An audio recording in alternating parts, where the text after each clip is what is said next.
that have not paid their dues, and most of the time they don't look like us. And so that's what we're trying to do. We're trying to level the playing field.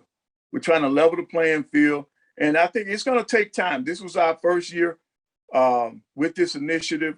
We're adding more people, and by the way, it's not just people of our color pushing this. We have coaches in the profession who don't look like us that are helping us with this cause. So I think it's great. We just got to give it time.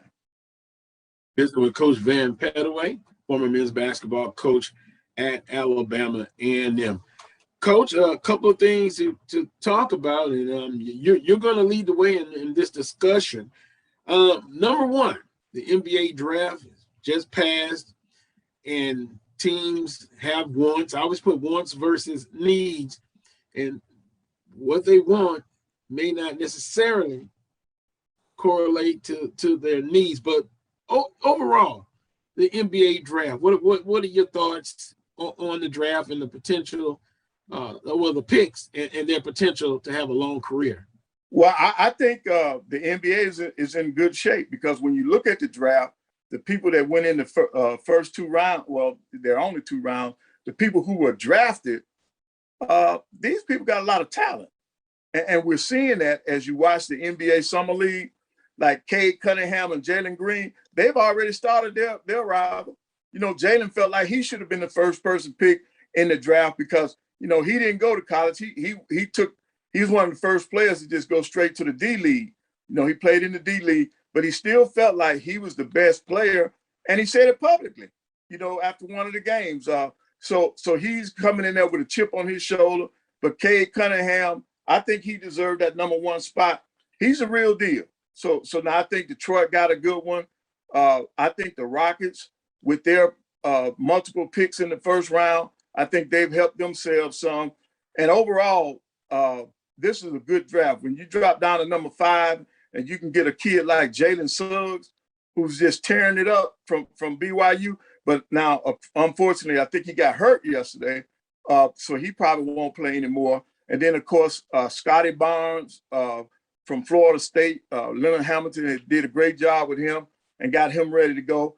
And then, of course, the big man, Cleveland. Cleveland was able to come out with Evan Mobley. This is a young man who's a 7-footer. He can do it all. He can stretch the floor. He can play. He can defend. He can put it on the floor.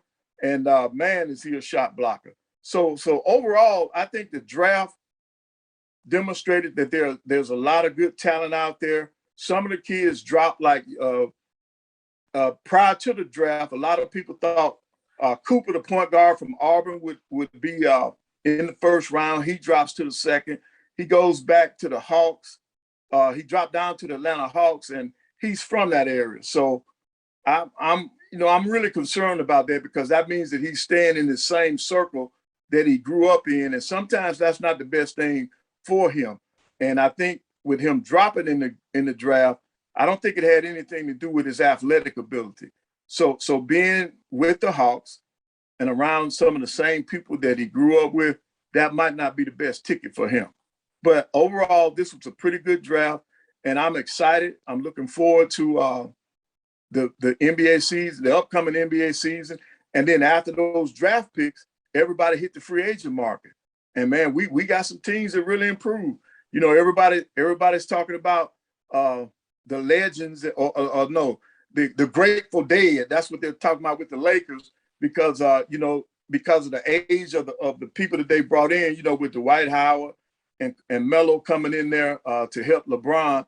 You know, that's made them the oldest team in the NBA. But with that age comes experience now. So the people better relate and get ready for that now, because if they can stay healthy, I think they're gonna make some noise. They're gonna make some noise.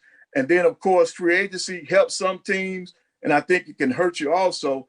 And in this case, I personally think the loss to PJ Tucker when he left Milwaukee, I think that's gonna hurt them, because he was that alpha dog in that locker room, and you need that. You know, every coach will tell you, you got to have that one person that's got that dog in them, and they bring that dog to other people. So I think they'll miss his leadership in the locker room, his toughness, and I don't think they replace that. Well, now, Coach Pettaway, you mentioned PJ Tucker, so you brought it up. You know where he With your landed team. at. Yeah. The Miami Heat. So with that being said, you've got an alpha dog. Then you got Jimmy Butler is an Yes, sir. alpha dog. Oh. They're going to have to coexist. Do you see any problem of them having a strained relationship? Will they have to have a shared alpha dog relationship? No, listen, I don't see a problem with those two guys at all because dogs run in a pack. Those two alpha dogs, they gonna lead those other people, man. I think that's great for them. Now you got one on the perimeter, you got one in the paint. They're both alpha males, and they will help that team. They'll make Miami a better ball club. That's good to hear, because if not, I'm headed down to Miami with instructions and pink slips, and we got to do better next year. Before we switch up a little bit, I kind of want to go back when you have that summer league, and those teams, they select their team, their players. What about the players that didn't get drafted, but they're on the team? What do they need to do? I know play well to kind of get noticed and maybe latch on to a team for the whole year, the upcoming year. All right, this is what they're doing. They're displaying their talent not only to that team but to the rest of the NBA. So they got to play well. They got to show them that they deserve to be on that level. And this is their time to shine. This is their audition. And they got to take advantage of it, because you got people like Beasley. Beasley is a veteran ball player. He was the number 2 pick a few years ago. He's in the summer league because he wants to showcase to all other teams that he is still one of the best players out there. And he's been doing Michael Beasley has been doing a pretty good job of that. So all of these undrafted kids who are on a summer league team, this is their audition, and it may be their last. So they must take advantage of this opportunity. I understand. I'm visiting with Coach Vann Pettaway here on the Carlos Brown Show. NIL. I got a question early this morning. Well, kind of comment question about players, student athletes, both male and female student athletes, having an opportunity to take advantage of the NIL. So with that being said, we know you have the have and the have-nots. Some are getting those big endorsements, some not so. So what are the chances of student athletes on our level? And we have some that have already gotten those endorsement deals, but can they get those deals, whether it's the big ones or the small endorsements? Yeah, I think they can. And I think in a lot of instances, we're finding out that more and more teams are being able to take advantage of this opportunity. I know here in Huntsville at A&M, I think 3 of our players, Glass, one of the running back, and also one of the receivers, I think they have come up with deals. I think Glass has more opportunities than the other kids with people being willing to give him an opportunity. So he's taking his time. And I understand that T-Mobile is one of the people that has reached out to these kids. And I think it's great. And I think that over time, the HBCUs will be able to benefit better. Some of the schools are already benefiting now, but I think as this program, this is the first year for this, I think more and more companies will see the opportunities that are there in the HBCUs. And if our athletic departments are handling this right, I think we'll see that more and more kids will be able to get it. But Carlos, I'll tell you what I'd like to see.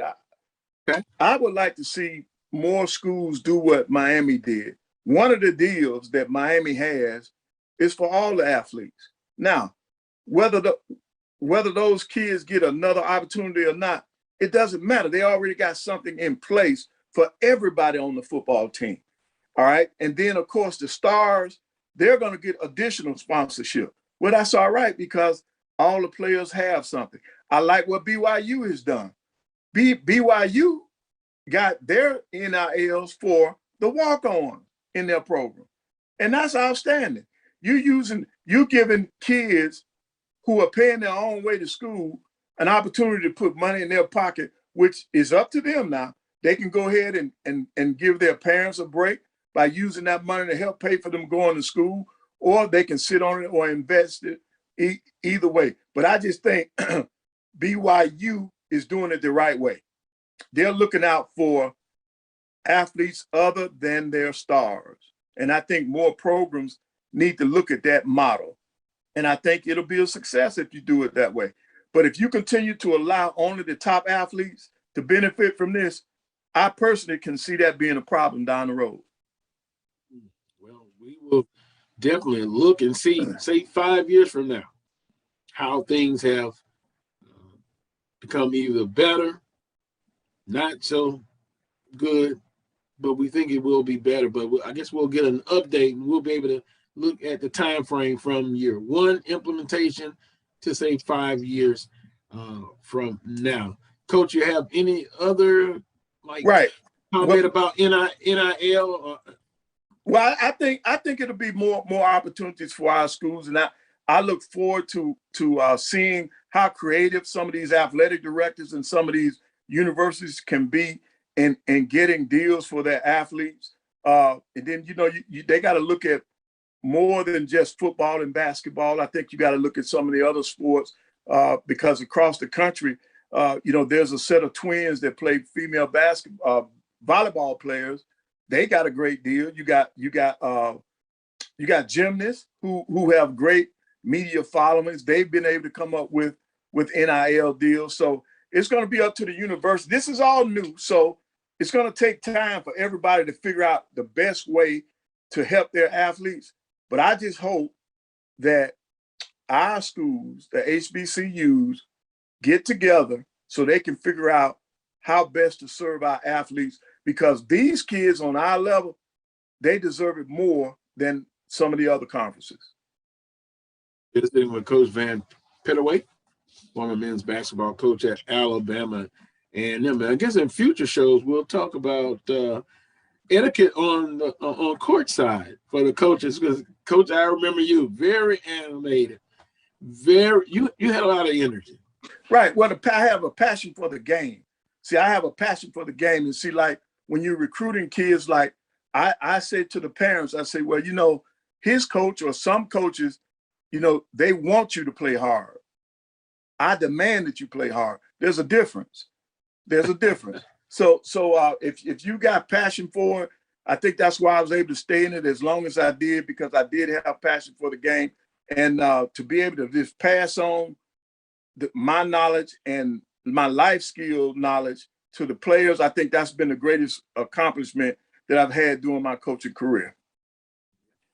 I can understand, Coach. And as an opposing coach that came to the F.G. Clark Activity Center, you were one of my favorites. Hey, I'm not trying to be objective at all. You were my favorite. And passion, the word that you use, absolutely. I saw you got on some players over a period of time, and I mean it was rough. But then when the timeout was over, pat on the backside, on the shoulder.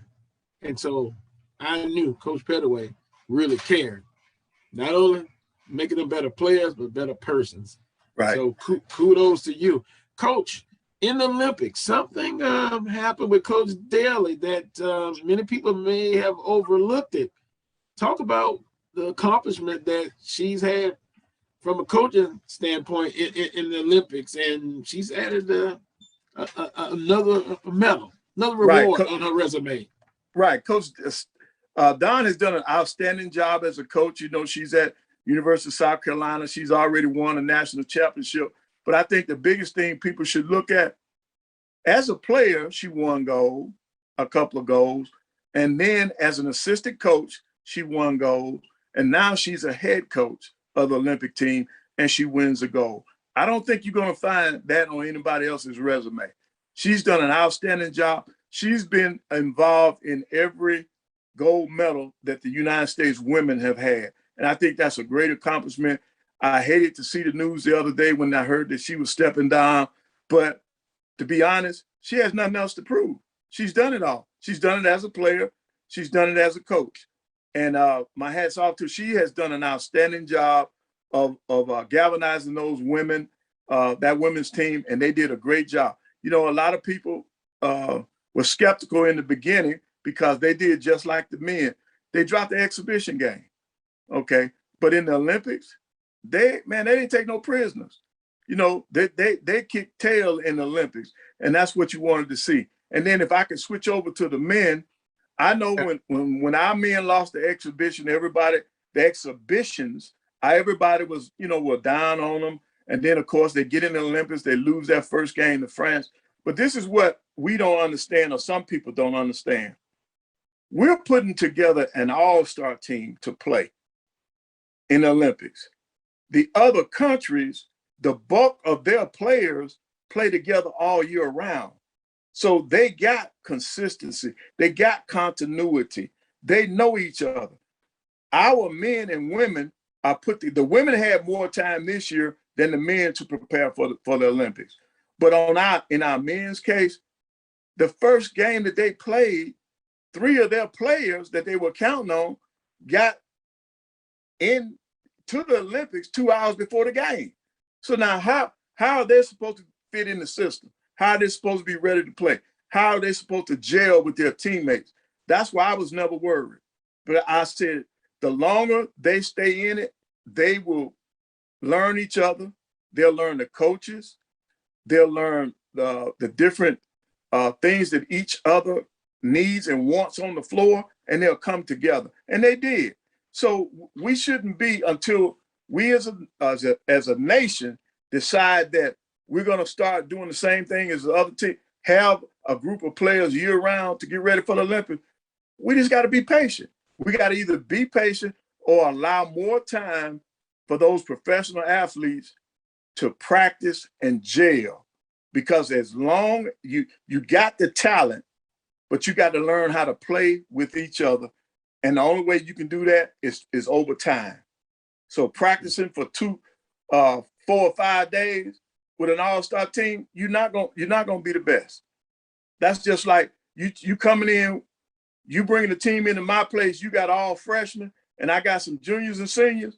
Hey man, I'm gonna take your lunch.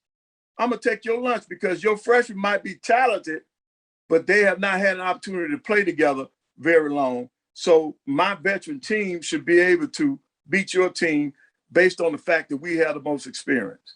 And that's what we got to look at. And that's what we just have to be patient. You know, it's something I have to work on from a personal standpoint, being patient. So, as usual, Coach, you have calmed the waters as far as being patient and recognizing what it is. It is what it is. On that note, Coach, I want you to enjoy the rest of your weekend. Get that fishing in eventually if you hadn't done so already. And we'll talk again real soon. Okay, Carlo. Hey, thanks, man, and have a great day.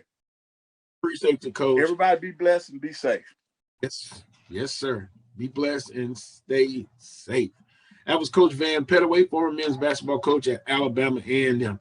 I want to take a quick time out. When I come back, I'll visit with Jared Joseph of WVLA and WGMB, sports anchor in Baton Rouge, Louisiana. He joins me next. You're watching the Carlos Brown Show on the Black College Sports. Football bands and one of the best fan experiences in the country. The Cricket BX SWAC Challenge kickoff returns to Atlanta on August 28th along with special guest, College Game Day. Then Alcorn State takes on North Carolina Central with conference bragging rights on the line. Center Park Stadium is the place to be on August 28th. Come tailgate all day before enjoying a primetime matchup on the gridiron. You don't want to miss this. Check out MEACSWACChallenge.com for more information. Industry was hurting, but I done bandaged the rope. Now I got too sick with it. Now we done found us. Here comes Monmouth. Now they come in at North Carolina A&T for homecoming. Advice to Monmouth for homecoming at You're giving A&T. advice to Monmouth? Leave the band at home. You can just get the whole 20 minutes to A&T. With my powers and knocking the pitches down, trying to teach you business first and put your pitches down. Yeah. Major.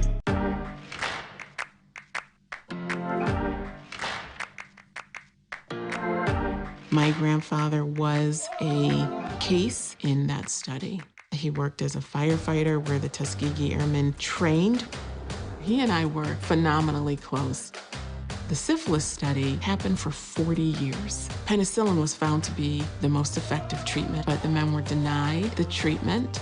Interestingly enough, I've had someone tell me that they were concerned about getting the vaccine because of the syphilis study. And I always, try to educate or provide some information about what happened. But then I said, you're talking about something that happened to my family. And I've taken both of my vaccines. I'm doing this for them. Health is greater than wealth, and it's really up to us to take ownership of our health and this story.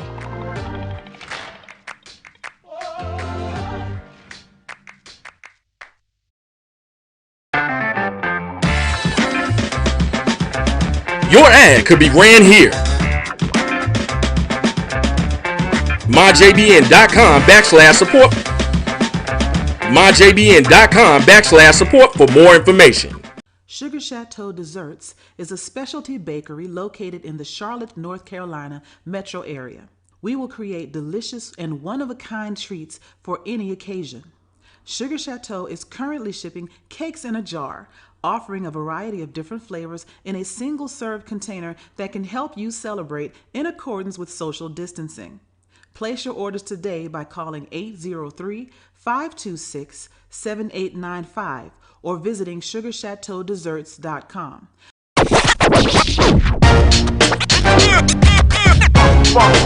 It's like a loop machine. All around town, people trying to get down.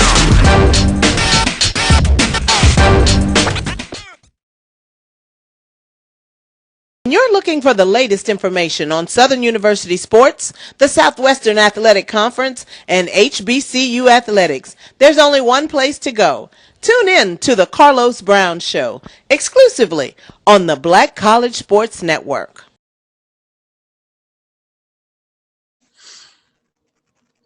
Welcome back to this week's edition of the Carlos Brown Show, watched exclusively right here on the Black College Sports Network. The show rolls on. Guest number 2 of today's show is Jared Joseph of WVLA and WGMB sports anchor in Baton Rouge, Louisiana. Jared, good morning to you, sir. Good morning. Good morning. How you doing? How you doing? I'm doing fine, Jared. It's we're getting closer and closer to week 0 in college football, and so the excitement is building, sir. It really is. Going to talk some Southern University fall camp and get your perspective on what has happened so far. So my first question to you, Jared, is your overall thoughts of Southern University's fall camp so far. Well, I think intensity might be the word if you're looking for a descriptor. Just the way that the new interim head coach, Jason Rawlins, has been. He's been really high energy. He's really been intense. He's been really making sure that they stay with the momentum that he wants them to maintain. A couple of reports, I put one out, and I know, a couple other outlets did, about the intensity that he had during Tuesday's practice this weekend. That embodied it. I mean, we saw him chewing them out, saying, look, if you don't condition yourselves during practice, we'll do it for you after practice. And they did some extra running, but it was, I guess, a little bit reminiscent, because I remember, 2 years ago in 2019, when their first fall camp under Odoms, they messed up some stuff in warm-ups and they had to do hundreds. So, it's kind of the same energy, a new face, but a different mentality with it. And I think it'll be good. They're shortening the practices, and I think that's a trend that goes across all of college football. Shorten the practices, increase, so you get the mental aspect down with less tasking on the body. And I think that he's really implementing it in the right way, and that the focus is there for the team so far. Jared, a little bit more on that. The workouts are, as far as the lengthwise, is not as long, but according to Coach Rollins, they're going to be more intense. They're expecting to get more done in a shorter period of time, correct? Right. That's what they've been emphasizing: less time, more reps. Make sure that you make the most out of the time that you get. Talking to a couple players, they remember doing 3-hour practices. Now they have 2-hour sessions, and of course today was their scrimmage. But if you go back to Friday, just yesterday, they only had like a 1-hour session, a quick little walkthrough with no pads, just a little bit of a wind down before they get some intensity. So the interval, the ebb and flow, the up and down, they really are trying to master the craft of it. And the intensity is emphasized. You see it multiple times. Why we not moving? Why we walking? Run, hustle to everywhere that you're going for each period. He's really emphasizing that they get as much reps in as little time as possible. Like tempo is another word. Intensity, tempo in a 2020 fall camp. I'm visiting with Jared Joseph of WVLA and WGMB. Now, I'm sure you've probably been asked this already before the season has started. Let's say 100 times, 200. Skeletons play, or we shall say the quarterbacks. What is your ideal of the quarterback, or your perspective of the quarterback position so far? Well, we have not been able to watch too much team. We'll come in on the back half to watch a little bit of team drills right before we do interviews. And I think the dual threat ability Skelton is known for will really come to fruition this season. I think the dualness will actually show because he's been better in passing decisions, better throws, and he's not tucking and running as instinctively as, as first option. I mean, talking to a couple of the players, they were impressed on day one. I mean, with Jalen Ivey saying he didn't break off for a run at all. And it took a couple of days before Skelton actually ran for one play. When he did run, he would burst for like 70 yards. So it's the duality of his game, I think, will really show this season. I think his work in the offseason to get better as a passer is really going to show. That's very important what you just said, because the street committee, if you want to call them that, the fans, they know about Skelton's physical attributes.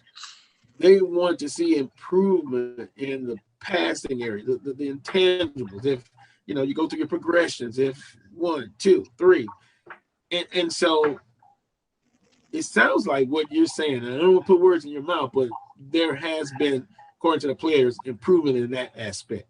There's been improvement in his passing ability and his decision making, and I saw a little bit of it firsthand. Like I said, on the back half of team, just I think 4 or 5 plays, and he had like one incompletion, but it wasn't a bad decision just to throw it and get to the receiver. But he had been making good decisions during the drive. So I think wholeheartedly that if that translates to the field during game time, then you'll be looking at a more dominant and a slightly different version of Ladarius Skelton. Yeah, we're going to now move on to word expectations. Every fan base has expectations year in, year out. Southern University has expectations. You went Birmingham at SWAC football media day. What was the overall vibe that you got from players and the coaches about their predictions and where they were picked to finish?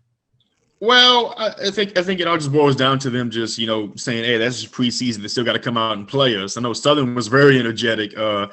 Not Coach Rollins. He was, he doesn't really care about the preseason rankings, but the players are like, look, you still got to come see us. You still got to come play us. So, they're not really concerned about it. I know that Southern fans probably have the circle or the day on the calendar circle when Alcorn comes to the Bluff, and that's going to be, of course, an intense game. But preseason rankings, the one thing they did know was Southern is always going to be top 2, if 2 at that, and they know the expectation they have to carry, and they're ready to meet them and surpass them.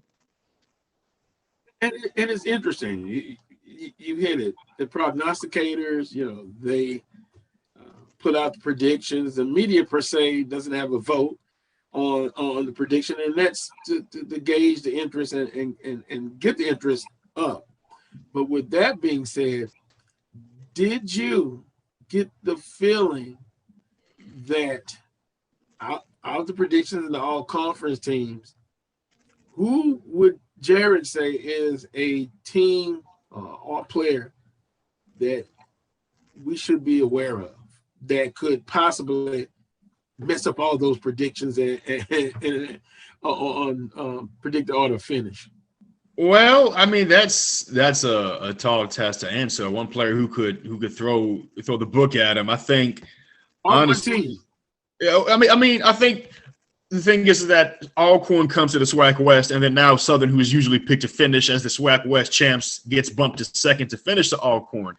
But I think it all boils down to Ladarius. And you've seen the games in the past against Alcorn. The Jags have needed to be able to pass the football to stand a chance against them. So they improve in passing the ball. They improve against their chances of beating Alcorn. And, of course, the 2019 championship game, that was a winnable game. It just became turnover heavy, very, very turnover heavy. But if you look at the way that the Jags are set up, they should have been SWAC champions in the spring, but they tripped themselves up. They shot themselves in the foot in the game against Arkansas Pine Bluff, and they came up short in the comeback effort. Other than that, this is the team that I think should be the de facto watch out for because they have the veteran roster returning. And if you're talking about a player, I think if a passing Ladarius Skelton comes to fruition, then I do think that's something you should watch out for. But, of course, this is a team that's deep. You have running backs like, J.J. Sims and Devon Ben and Craig Nelson, and you got wide receivers like Marquise McLean. I think that this team, and then Ethan Howard as well, tight end, he could be the de facto X factor for them because the tight end has been a very integral part, and he came to life a good bit on the back half of the season. You also have to consider this offense has not, shown its true colors because they didn't have a real preseason camp in the spring. They have a new offensive coordinator who is still in his first full calendar year. So seeing what Zach Grossi could do for the Jags in a full preseason, a full fall camp, a full offseason, and seeing how that's going to come to life on the field, we don't know exactly what kind of an offense the Jags are going to be. We know it'll be run first, but that's just about it. Yeah, that's interesting.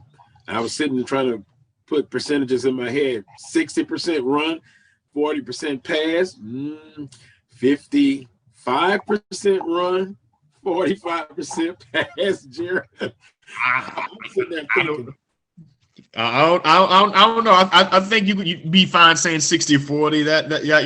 That might do it justice. It just, it depends on, how the game might go for them. But I do know that, they say they're going to stay run first, but you do have some pass catchers who are more than willing and talented and are, Ethan Howard preseason SWAC first team. So, keep your eyes on them. Yeah. Somehow I think that is, I don't want to say politically correct, but that, they're saying that, but I think it is going to be balanced when it's all said and done, albeit run first because you have a dominant offensive line and right. you play to your strengths. So it's going to be interesting. Last thing for you, Jared, we were talking before this segment, actually, off air. Coach Rollins played at McNeese, coached at McNeese, Southland Conference, blueprint all over him, and other coaches on the staff. To me, Jared, I think you're going to see the Jaguars put emphasis not on winning the conference and being champions because that's your first benchmark, but win those non-conference games, even the Troy State. We're going to see how they're going to come out and compete. How do you feel about that? I think it's reasonable, and I think, even under Odoms, they probably would have came out and competed, of course, but Rollins, he knows the situation he's walking into, and he already has the mentality and the intensity and the wherewithal to bring this team, to those non-conference wins. I mean, you think back in 2019 when they played at Memphis, when Memphis was a top 25 team, they were with them in the first half of the game, and it just got away from them. They were, with McNeese to start the season in 2019, but that game got away from them. Turnovers really did them in. If the team comes out and they execute, they're consistent, and they compete the way that they're known for at the Southern Standard, I think they're going to have a good shot at winning those non-conference games against the McNeeses and the Troys, and I think that'll set them up going forward for SWAC competition.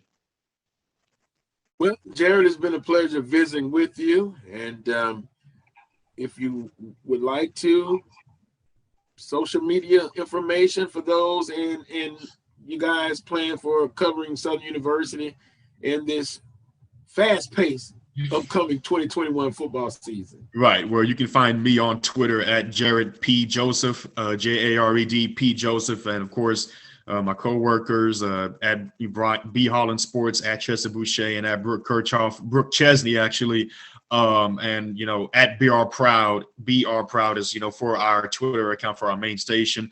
But I mean, we're gonna go to the games. We're gonna make sure we're there for what's gonna be an interesting run for the Jags. I think though they do have the right guy for the job, and I want to circle back for a second and just tell you, we talked about the offensive guys who can make a difference. We still didn't talk a lick about the one player who can wreck any game, and that is your Buck Buchanan Award winner, Jordan Lewis. So if we really want to talk about who could set everything in motion and help Southern out, offensively it's Ladarius. Defensively and in the SWAC as a whole, it's Jordan Lewis. And people talked about, 10.5 sacks in 5 games. They don't remember that in 2018 he had 6 sacks. He had 12 sacks in 6 games. So this isn't even new to him. He's that dominant, and he's gotten bigger, he's gotten stronger, and he looks it too. So I think filling out his skinny frame and just adding more strength to what is already a dominant force is really gonna give the Jags the edge in competition. Jared, you're sharp, because actually what I wanted to do was get you back and talk about the defense. But hey, we still can do that as well. But you're absolutely right. Jordan Lewis, and defensively, they've made some moves. Tamari Smith now moving to a linebacker position, and it appears that Coach Rollins is trying to get the best players on the field all the time. So you've seen some moves defensively. Talk about that. Well, if you put T. Smith on the field at the same time with Glenn Brown, and then Jacoby Papillon is returning as well, that'll be the biggest factor. I think with his, he played a little bit in the spring, not too much, but having him back really is going to bolster this defense. And, he's one of the better tackles, and he'll be at safety instead of at linebacker. And, this defensive backfield will be fine. The linebacker is a question mark. The defensive line is fine. But, we haven't seen any answers. We haven't talked or had any specificity about who's really going to be the starters for the second level of the defense. But I think that they'll be in good hands. And that's just because the first and the third levels are good, and they're already going to be talented as it is. So when you have a defense that has Tamari Smith, Glenn Brown, Chase Foster, and Jacoby Papillon on the field at the same time, there's no way you won't have success. Now an opportunity for someone to step up at the linebacking core, either as a starter, but most importantly, a lot of the important positions battles will be for backups. You're one injury away, and then also it adds depth to your program. So those are things that we'll be watching and keying on as well. So with that being said, appreciate the time. Enjoy the rest of your weekend. Get you some rest, because it's about to be just 1,000 miles per second for you guys covering this 2021 football season. Oh yeah, it's gonna be an intense one, but I think it's gonna be a great one. I'm looking forward to it. But thank you again for having me on, man, and you have a good one too. Thank you, Jared Joseph. That was Jared Joseph, WVLA, WGMB, here on the Carlos Brown Show, talking some Southern University fall camp. I'll take a quick timeout. When I come back, BJ Jones of the BJ Jones Show here on the Black College Sports Network. It's upcoming. He'll join me next. I'll be right back. You're watching the Carlos Brown Show on the Black College Sports Network. It's understandable the mistrust that many black people have because of what happened in Tuskegee.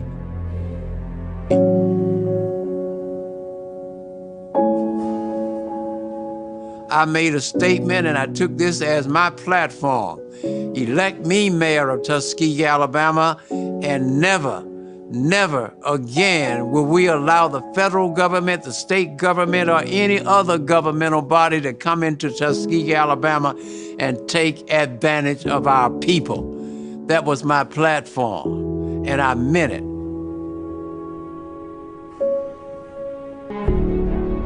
But there is no reason in 2021 for any American to say that I'm not going to take the vaccine, because of what happened in Tuskegee. In this day and time, black scientists, black doctors are involved in the development of the vaccine. They are involved in helping to shape the public policy, which makes it possible for this vaccination program to be administered to the American people. John Lewis talked about good trouble, fighting racism, fighting hunger, fighting inadequate health care, fighting COVID. It's a war, and you have to fight it just like you would fight any other war. I'm willing to go to jail. I'm willing to die for it. I'm willing to struggle for it because it is right. The struggle goes on.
Football bands, and one of the best fan experiences in the country. The Cricket BX SWAC Challenge kickoff returns to Atlanta on August 28th, along with special guests, College Game Day.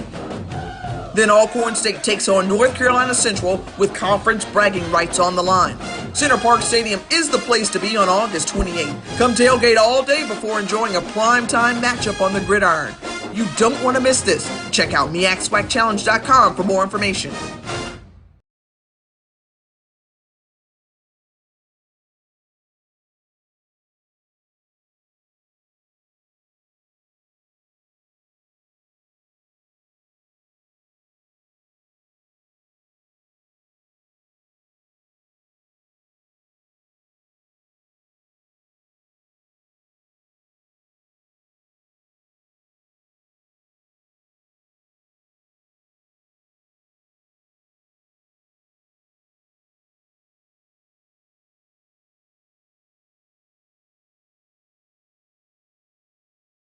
Football bands, and one of the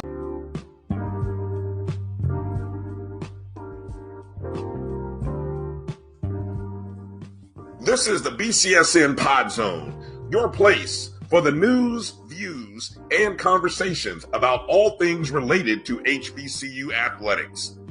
Here are the BCSN Sports Wrap, Dr. Cavill's Inside the HBCU Sports Lab, Knights of the Round Table, the pregame show, the Carlos Brown Show, the ONG Strike Zone, and more in one place.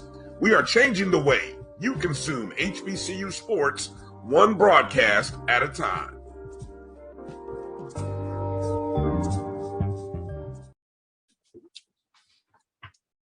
Welcome back to this week's edition of the Carlos Brown Show. Watched and heard exclusively right here on the Black College Sports Network. Hour number 2, and the guests continue to roll in. Now I'm going to visit with BJ Jones of the BJ Jones Show, forthcoming on the Black College Sports Network. BJ, good morning to you.